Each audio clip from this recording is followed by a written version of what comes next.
আসসালামু আলাইকুম। কেমন আছেন আমার কলিজার ভাই বোনেরা? আশা করছি সবাই আল্লাহর অশেষ রহমতে ভালো আছেন। আমরাও পরিবার পরিজন নিয়ে আলহামদুলিল্লাহ ভালো আছি। আজ আমি রান্না করেছি একটা খুব স্পেশাল আর হেলদি কম্বিনেশন, কাঁচা কাঁঠাল আর মুরগির মাংস। কাঁচা কাঁঠাল ফাইবারে ভরপুর আর প্রোটিনের জন্য মুরগি, এই দুইটা একসাথে রান্না করলে একদম পুষ্টিকর এবং একটা দারুণ খাবার হয়। যারা হেলদি রান্না পছন্দ করেন বা বাচ্চাদের জন্য একটু ভিন্ন বানাতে চান, তাদের জন্য আজকের রেসিপিটা একদম পারফেক্ট হবে। এদিকে আমার ছেলে অলরেডি বসেছিল, তাকে আমি একটা ডেজার্ট তৈরি করে দিয়ে সাগুদানা দিয়ে, সাবুর একটা ডেজার্ট রীতিমতো খুব ভাইরাল যাচ্ছে এখন। তো ও বলছে ও এটা খাবে, তো ওকে ওটা বানিয়ে দেব। আমি বললাম যে তার আগে আমি একটু এই জিনিসগুলো রিফিল করে নিই। তো সাবুদানার রেসিপিটা আজকে আপনাদের সাথে শেয়ার করবো না, তবে নেক্সট ভিডিওতে ইনশাল্লাহ। তো ও বসেছিল যে কখন আমি ওকে এটা তৈরি করে দেবো। ও অলরেডি ড্যানিশের কৌটা খুলে খাওয়া শুরু করে দিয়েছে একটু একটু করে। তো আমি হাসছিলাম, আমিও একসময় এরকম ড্যানিশের কৌটা খুলে খেতাম আর কি। কাঁঠাল কাটার আগে একটু হাতে এবং পানিতে একটু তেল মিশিয়ে নিতে হয়, যে কোনো তেল, হয়তোবা সয়াবিন তেল নয়তোবা সরিষার তেল, যে কোনো একটা। যেটা দিয়ে কাটবেন সেটার মধ্যেও একটু লাগিয়ে নেবেন, হাতে লাগিয়ে নেবেন, আর একটু পানিতেও দিয়ে নেবেন। তাহলে দেখা যায় যে কাঁঠালের ভেতর যে একটা আঁশ বা আঠা আছে, ওটা হাতে লাগবে না কিংবা বাটিতেও লাগবে না। প্রথমে মুখটা কেটে নেবেন, তারপর মাঝখান দিয়ে একদম লম্বালম্বিভাবে কেটে নেবেন। মানে প্রয়োজন মতো একটু ছোট করে নেবেন, যাতে চামড়াগুলো সরাতে আপনাদের সাহায্য ভালো হয়। অনেক বড় অবস্থায় দেখা যায় যে চামড়া কাটতে কষ্ট লাগে, একটু ওজন হয়। ছোট করে কেটে তারপরে চামড়াগুলো খুব ভালোভাবেই ছড়ানো যায়। তো আমি পাতলা করে বাইরের যে কোনা কোনা আবরণগুলো আছে কাঁঠালের, সেগুলো কেটে নিচ্ছি।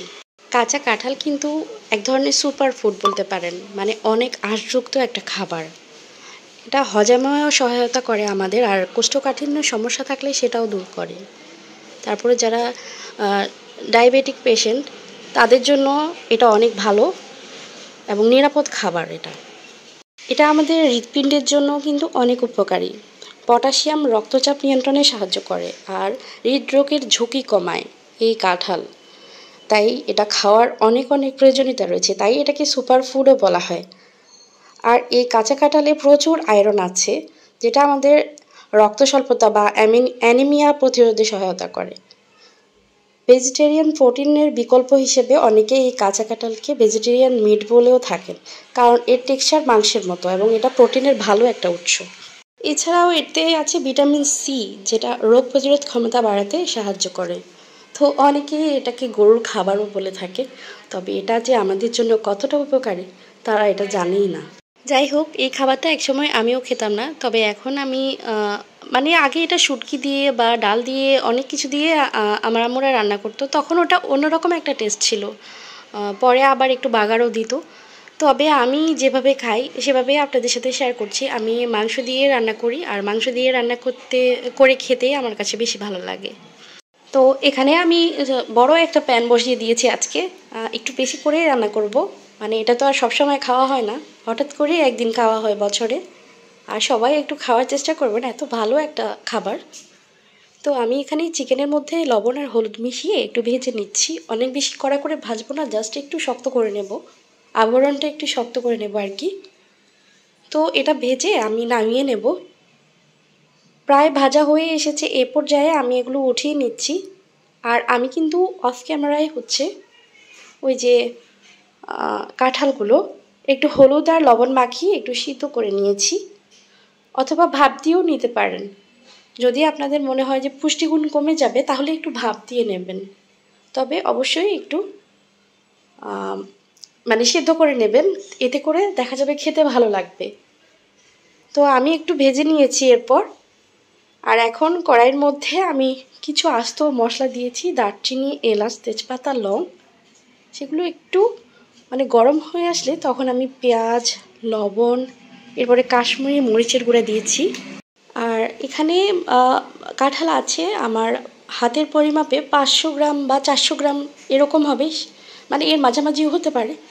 আর সেই পরিমাপেই আমি 1 চা চামচ থেকে অল্প কম করে হলুদ গুঁড়া, মরিচ গুঁড়া, তারপরে জিরা গুঁড়া, ধনিয়া গুঁড়া দিয়েছি। আর গরম মশলাটা আমি সবার শেষেই অ্যাড করব। তবে যারা গরম মশলাটা পছন্দ করেন না তারা চাইলে এখানে ভাজা জিরার গুঁড়া লাস্টে দিতে পারেন। আমি এখন দিচ্ছি না, তবে জিরার গুঁড়া বা জিরা থাকলে একটু ভেজে তারপরে দিতে পারেন। তো আমি সমস্ত মশলা খুব ভালোভাবে কষিয়ে নিয়েছি। এখানে কাশ্মীরি লঙ্কার গুঁড়ো দিয়েছি একটু কালারের জন্য, আর কিছুর জন্য না। এরপর গরম পানি দিয়েছি, আমি দিয়ে একটু ভালো করে এখন কষিয়ে নেব যাতে পেঁয়াজগুলো গলে নরম হয়ে যায়। আর আমরা তো সবাই জানি যে কোনো রান্না একটু কষানো হলে তাহলে বেশ ভালো লাগে খেতে আর মজাও হয়, কারণ সমস্ত মশলার একটা যে রাসায়নিক বিক্রিয়া, সেই রাসায়নিক বিক্রিয়ার মাধ্যমে সব কিছু মিশে একদম ভালো একটা টেস্ট আসে। তো আসলে রান্নাও একটা রসায়ন, রান্নাও একটা বৈজ্ঞানিক প্রক্রিয়া আমার মনে হয়। তো এই তো আমি সবগুলো চিকেন এবং ভেজে রাখা প্লাস সিদ্ধ করা কাঁঠালগুলো দিয়ে দিয়েছি, আর দিয়ে একটু ঢেকে চুলার জালটা একটু কমিয়ে এটা আরও কিছুক্ষণ কষিয়ে নিয়েছি। তো কষিয়ে এরপর মানে ঢাকা দিয়ে কিছুক্ষণ রেখেছি। এরপর নাড়িয়ে চাড়িয়ে আমি আবার গরম পানি দিয়ে এটা কুক করে নেব, মানে যতক্ষণ পর্যন্ত না সিদ্ধ হয়। আর এখানে আদা বাটাটা অবশ্যই দেওয়ার চেষ্টা করবেন কষানোর মধ্যে, আমি যেটা বলতে ভুলে গিয়েছিলাম। আর রসুন বাটা দিয়েছি 1 চা চামচ, আর আদা বাটার আমি ঝোলটা দিয়েছি প্রায় 2 চা চামচ মতো ছিল। তো ঝোলও একই কাজ করে। আমার মনে হয় যে আদার যে আঁশটা আছে সেটার চাইতে ঝোলটাই বেশি কাজ করে। তো মাংস অনেক মানে টেন্ডার হতে সাহায্য করে, আর তাছাড়া এটাও তো মাংসের একটা বিকল্প। তো এটা তো অবশ্যই এটার যে আছে শক্ত আবরণটা সেটা নরম করবেই। তো তাই জন্য আদাটা একটু বেশি করে দিতে হয়। তো আমি রান্নাটা যখন প্রায় শেষ হয়ে এসেছে তখন একটু গরম মশলার গুঁড়া দিয়েছি। এরপরে আমি একটু ভালো করে চুলার জালটা বাড়িয়ে দিয়ে রান্না করব আরও 5-6 মিনিট ঢেকে। এরপর আমি চুলার জালটা বন্ধ করে দেব। এই মুহূর্তে আমি লবণটা চেক করে নিচ্ছি। তো আমার মনে হচ্ছে যে লবণটা কম হয়ে গেছে, তো আমি আর একটু দিয়ে দিয়েছি। আর এখন কিন্তু আমার যে কাঁঠাল রান্নাটা কমপ্লিট হয়ে গেছে। তো আমি চিকেনগুলো উঠিয়ে নিচ্ছি, কারণ এভাবেই চিকেন রান্না করলে আমার পরিবারের কেউই খাবে না। তো চিকেনটা আমাকে অবশ্যই ভেজে নিতে হবে তুলে। তাই আমি কি করছি, চিকেনগুলো তুলে একটু তেলের মধ্যে ভেজে নিচ্ছি। একটু মুচমুচা করে ভাজা করে দিলে তখন দেখা যাবে খেয়ে নিবে সবাই। আসলে মানে ওদের খাওয়ানোর জন্য আমাকে অনেক অনেক প্রক্রিয়া অবলম্বন করতে হয়, নয়তো দেখা যায় ওরা খায় না। তো রেসিপিটা ভালো লাগলে অবশ্যই লাইক কমেন্ট শেয়ার করে আমার পাশেই থাকবেন, আর ভিডিওটি ভালো লাগলে সাবস্ক্রাইব করে রাখবেন নতুন এরকম আরও রেসিপি পাওয়ার জন্য।